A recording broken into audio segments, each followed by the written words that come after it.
aqui hoje reunidos, juntamente com este casal, uma oportunidade muito especial para eles e também para nós, amigos, parentes, irmãos. Oportunidade muito singular no coração de vocês, tenho certeza. E o que faz deste momento um momento especial é o amor de vocês dois. Nós estamos aqui, em primeiro lugar, para estar louvando, para adorar o nosso Deus, porque Deus é aquele que faz, executa isso no nosso coração, o amor. Vamos orar neste momento. Eu gostaria que você, todos nós aqui, estivéssemos com os nossos olhos fechados, pensássemos em Deus, mesmo que você nunca tenha feito isso, mas que você feche os seus olhos conosco. Nós oraremos neste momento. Fale as línguas dos homens e dos anjos. Se não tiver amor, serei como bronze que soa ou como símbolo que retira. Ainda que eu tenha o dom de profetizar e conheça todos os mistérios e toda a ciência, ainda que eu tenha tamanha fé ao ponto de transportar montes, se não tiver amor, nada serei. E ainda que eu distribua todos os meus bens entre os pobres, e ainda que entregue o meu próprio corpo para ser queimado, se não tiver amor, nada disso me aproveitará. O amor é paciente, é benigno. O amor não arde em ciúmes, não se ufana, não se ensoberbece, não se conduz inconvenientemente, não procura os seus interesses, não se exaspera, não se ressente do mal, não se alegra com a injustiça, mas regozija-se com a verdade. Tudo sofre, tudo crê, tudo espera, tudo suporta. O amor jamais acaba. Nós cremos nisso. O amor jamais acaba. Nós vemos situações, vezes após vezes, que pessoas colocam que o amor acabou. Cremos que para vocês é diferente, porque vocês têm Jesus no coração de vocês, e esse amor nunca acaba, jamais acaba. Que esse seja o desejo e o sentimento de vocês também. Amém? Malu, os amigos do Gilson, os seus familiares, nós gostaríamos de buscar nesta noite a orientação que cremos nós, Deus tem para vocês dois. Vocês já estão casados regularmente pelas leis deste país, mas vocês buscam neste momento a bênção de Deus, que será ministrada através dos pastores, e vocês buscam a orientação de Deus. Eu vou ler o texto de Mateus capítulo 19, que nos diz o seguinte: vieram a Jesus alguns fariseus e o experimentavam perguntando: é lícito ao marido repudiar as suas, porém uma só carne. Portanto, que Deus ajuntou, não o separe o homem. Vamos orar.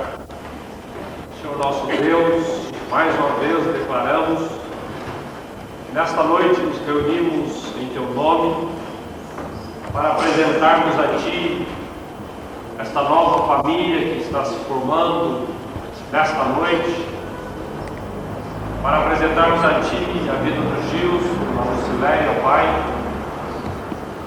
e buscarmos também, Senhor, a Tua bênção e a Tua orientação para as suas vidas.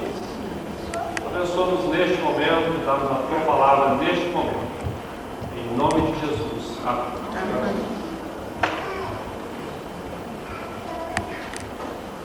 Gilson, Luciléia, o ato mais comum, o ato mais praticado pela humanidade, ou o ofício mais comum, dos mais comuns praticados pela humanidade, é justamente o casamento. Ele é muito importante para todos nós, e ele se planeja.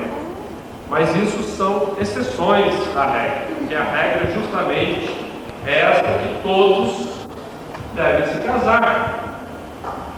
Paulo diz que é prudente, é bom que o homem e que a mulher se unam no matrimônio. Então o casamento ele é importante e ele é um ato em si simples.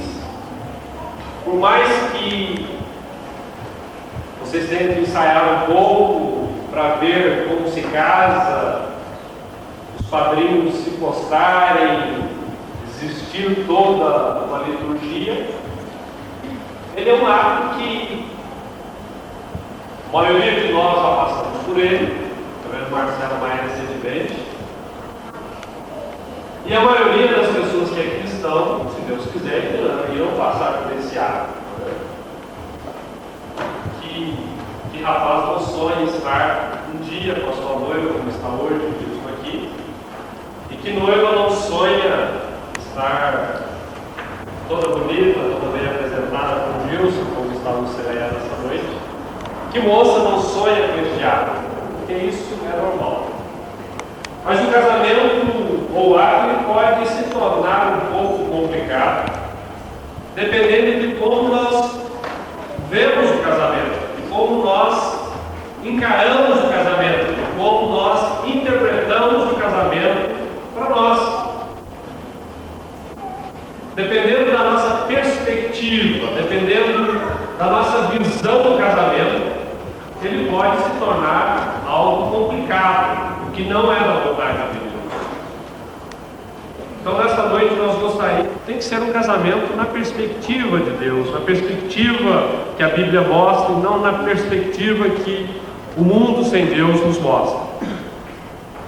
Neste texto que nós acabamos de ler, aparentemente é um texto que não trata de casamento, porque aqui está tratando a questão do divórcio. Então, num primeiro momento, isso parece estranho. O reverendo Jones ler um texto de um casamento, um momento tão alegre de divórcio. Mas o problema básico aqui é que alguns fariseus procuravam experimentar Jesus em várias questões, em vários ensinamentos, em várias posições. E neste momento eles se achegam para Jesus perguntando se é lícito ao marido repudiar ou divorciar-se da sua mulher, abandonar, separar-se da sua mulher. E existia duas escolas naquele período, que era a escola de Elineu e a escola Shammai, que uns diziam, olha, você pode separar-se por qualquer motivo, e outros diziam, você pode separar-se por motivos claros. Ou na perspectiva de Jesus Cristo, o Filho de Deus, ele vê o casamento através daquilo que Deus fixou lá no Gênesis. Esta é a perspectiva de Deus. Como é que Deus fixou, como é que Deus fez a instituição do casamento? Então nós voltamos lá em Gênesis, e Deus diz, olha, não é bom que o homem viva só. Não é bom que o homem viva só.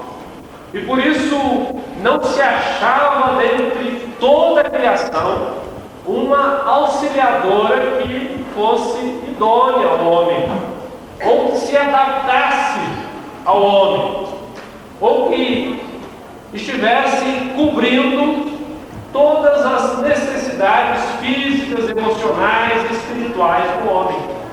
Então Deus assim providencia uma companheira, e ele toma da costela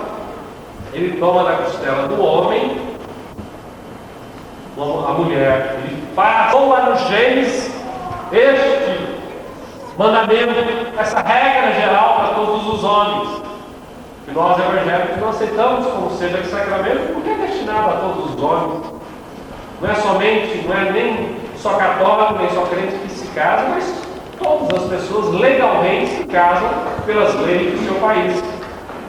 Então ele diz que por esta causa, por esse motivo, deixará o homem pai e mãe e se unirá à sua mulher, tornando-se os dois uma só carne. Agora nós vemos que na perspectiva de Deus, o casamento é o meio que Deus instituiu para constituirmos a nossa família. Este é o meio que Deus instituiu, não existe outro meio. Se nós queremos fazer alguns problemas característicos de vocês, então os seus problemas pertencem a vocês. Então tem que haver uma separação, um abandonar emocionalmente, emocional, psicológico. O Gilson tem que compreender que agora ele é o chefe da família, ele é a cabeça do lar. A Lu tem que compreender agora, Lu, que você é uma esposa, você tem agora o seu lar. Você deve zelar pelo lar, deve zelar pelo seu marido. Aquele é o seu espaço, aquele é o lugar destinado ao lar de vocês. E também financeiramente. Não tem sentido quando o orçamento está curto, né? O dinheiro está acabando e o mês ainda não acabou. Né? Então não tem sentido a Lucilé correr lá para os seus pais e dizer: olha, a situação financeira está difícil, o Gilson não recebeu aumento, será? Não tem jeito. Porque, sem dúvida nenhuma, os seus pais têm as suas lutas também. E sua família também tem a sua luta. Então você deve compreender que estas questões são inversamente proporcionais. Ou seja, quanto mais você deixa pai e mãe, mais você se une à sua esposa. Muitos casamentos enfrentam dificuldades porque os noivos não conseguem dizer aos seus parentes: olha, agora nós temos o nosso lar. Ou quando a mãe chega: Gilson, mas a Lucilé não sabe nem fazer um café, vocês sabem, né? Mas não sabe fazer um bife, mas meu filho está mais magrinho, né? Puxa vida, eu vou aí fazer. Vocês têm que compreender e dizer: não, eu estou magrinho, mas ela ainda vai aprender, e eu tenho que aprender isso dentro de casa, tá? Por parte da mãe. Mas isso é o ciclo da vida. Porque se nós não fizermos isso com os filhos, e se os filhos não se conscientizarem disso, as famílias começam a se formar de acordo com a perspectiva humana e não de acordo com a perspectiva de Deus. E finalmente, meus queridos, nós encontramos a seguir que na perspectiva de Deus, na perspectiva de Jesus Cristo, o casamento deve ser indissolúvel enquanto vivermos. Falando esse compromisso diante de Deus, diante dos seus pastores, diante dos seus amigos nessa noite. Isso não é brincadeira. Porque se nós conhecemos a Deus, nós temos que levar a sério a palavra de Deus. O pastor Jones pode parecer duro ao falar nisso no momento, como ele disse, tão alegre. As lutas surgirão sem dúvida nenhuma, mas as vitórias surgirão. As dificuldades surgirão, mas o socorro de Deus surgirá. Então, quando aparecerem as lutas, pensem sempre no casamento na perspectiva de Deus. Então ele nos diz: se vocês tentarem separar, vocês não vão tentar. Vocês vão estar segundo a vontade de Deus, porque vocês conhecem Jesus Cristo. Mas se tentassem, vocês levariam pedaços um do outro. Por quê? Vocês se tornam, a partir de hoje, uma só carne. Portanto, que Deus ajuntou, não separe o homem. O homem não pode quebrar essa regra. Se ele quebra essa regra, sem dúvida nenhuma, ele vai trazer infelicidade para a sua vida. Nós estejamos nos apropriando dessa mensagem, sem dúvida nenhuma, é para os dois nessa noite, mas estejamos aplicando porque isso é bom para as nossas vidas. Não vamos celebrar por causa do nervosismo. Mas eu gostaria que vocês celebrassem sempre, durante o seu casamento, durante o decorrer que vai ser um casamento abençoado, feliz, debaixo da cuidado de Deus, um lar abençoado por Deus, porque vocês buscam a bênção de Deus, e esse é o desejo do nosso coração. Amém.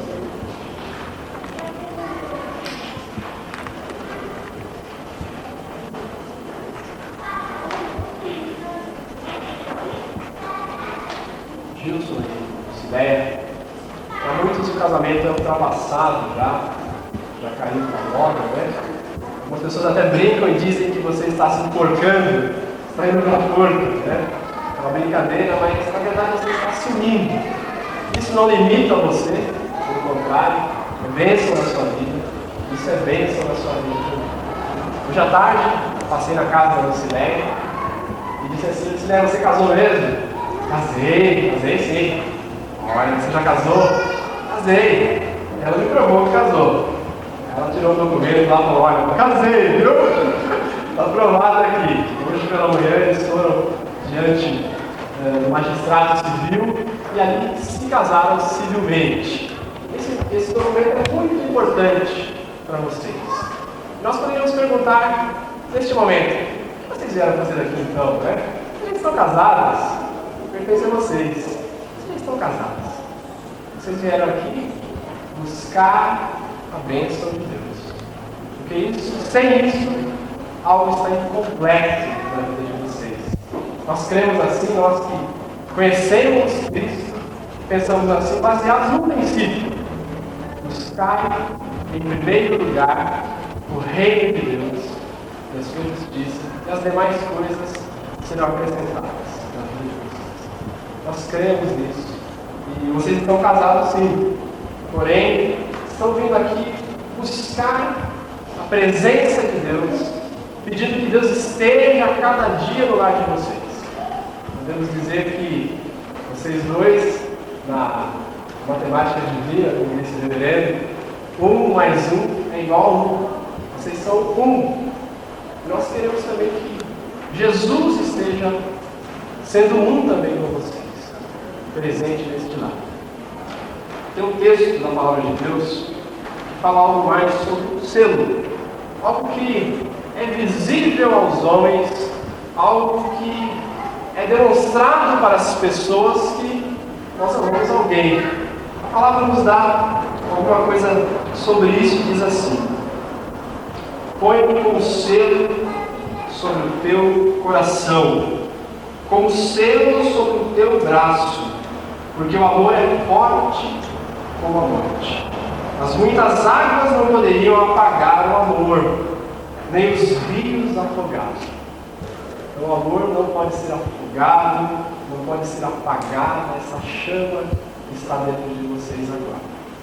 Ele diz que há um selo, dando uma ideia de que havia ali algum sinal visível de que o homem amava uma mulher, de que uma mulher amava um homem. Diz que esse selo era colocado no braço. Não temos mais detalhes, mas pensando na nossa cultura, nós temos um selo também, algo que é demonstrado para as pessoas que nós somos casados, que nós pertencemos a alguém. E isso são as alianças. Nós pedimos que vocês apresentem então este selo agora.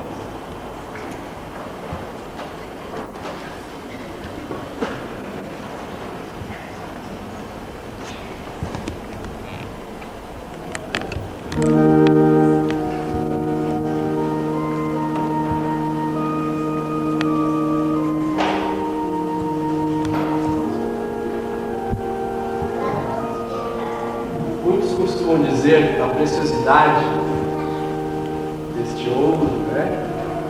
Também da forma deste anel, não tem princípio nem fim. Fazem uma colocação que o amor de vocês seja assim também. Nosso desejo é este. Não somente olhando para o anel, vocês lembrem exatamente do ouro, mas que este anel possa dizer para você que você pertence a alguém. Você, Gilson, pertence a Lucileia. Lucileia, você quando olhar para esse anel, você vai lembrar que você não é mais de você. Você pertence a Gilson a partir de agora. Gostaria que vocês estivessem colocando isso publicamente diante dessas testemunhas, diante desta igreja. Gostaria que todos ficassem em pé neste momento.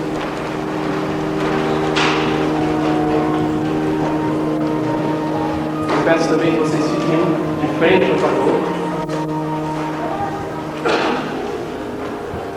Você, Gilson, primeiramente. Você, Gilson, primeiramente, pode segurar o anel. Você repete comigo. Eu, Gilson, recebo esta mulher, Lucileia, que tenho pela minha mão, como a minha legítima esposa, com o propósito de amar, honrar, defender, sustentá-la, cuidar dela e ser fiel em todas as coisas, por todo o tempo em que Deus for servido, conservar-me em vida. Pode colocar no anel.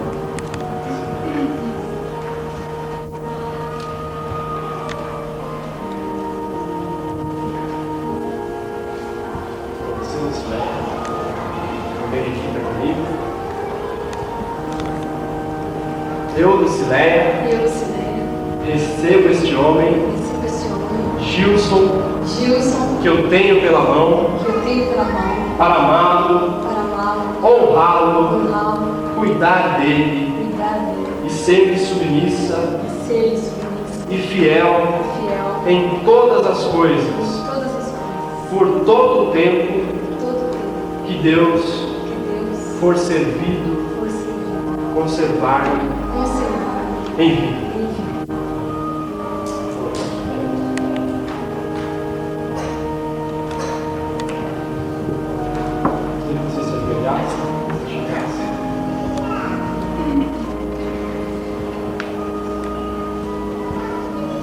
Vamos orar mais uma vez. Pedimos também, ó Pai, diante dessas testemunhas, diante dessa igreja e acima de tudo diante de Ti mesmo, ó Deus. Ó Pai, foram colocados palavras uns para os outros, palavras de amor, palavras de fidelidade, palavras de honra de um para com o outro. Ó Senhor, Tu és a maior testemunha. Ó Deus, em nome de Jesus, nós clamamos, ó Pai, a este casal, ó Pai. Em nome de Jesus, nós colocamos, pedimos a Tua bênção, Senhor, a Tua graça, ó Pai, neste momento, para esta nova família, para este casal, em nome de Jesus. Tá? Gilson, você é o Senhor Gilson. Parabéns. Que Deus te abençoe. Que você de fato possa lembrar de todas essas coisas. Honrar tua esposa, Lucileia, honra tua esposa Jesus. Amém? Nós gostaríamos que você que está conosco nessa noite, você que é casado, principalmente, olhando esse modelo, olhando esse momento, eu creio que a cerimônia de casamento mexe com os nossos corações realmente, mesmo os homens, a gente não gosta de demonstrar muito em público as nossas emoções, mas mexe realmente e toca com carinho em nossos corações. Que nessa noite nós estivéssemos com as nossas esposas, os esposos, nós estivéssemos buscando reconstruir relacionamentos muitas vezes partidos. Este é o propósito de Deus. Nós estivéssemos buscando união, reconstrução, amor, cuidado entre nós. Você que está com seu esposo, com a sua esposa, não se esqueça depois da saída de dizer à sua esposa, ao seu esposo, que você ainda o ama muito. Isso é importante. Nós entramos na nossa vida cotidiana, corriqueira, e muitas vezes nos esquecemos de dizer isso. Eu creio que hoje aproveite o momento, aproveite o clima, né? E diga ao seu esposo, à sua esposa na saída, que o seu companheiro ainda é muito importante para você. Receber a bênção de todos vocês, meus filhos. Que o amor de Deus, o nosso Pai,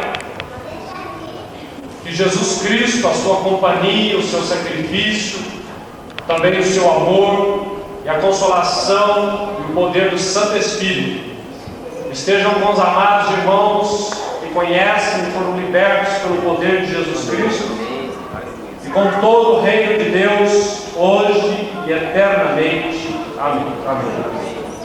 Finalmente nós queremos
noivos, ou melhor, os casados, convidam todos os presentes para uma recepção lá na casa dos pais da Lucinete.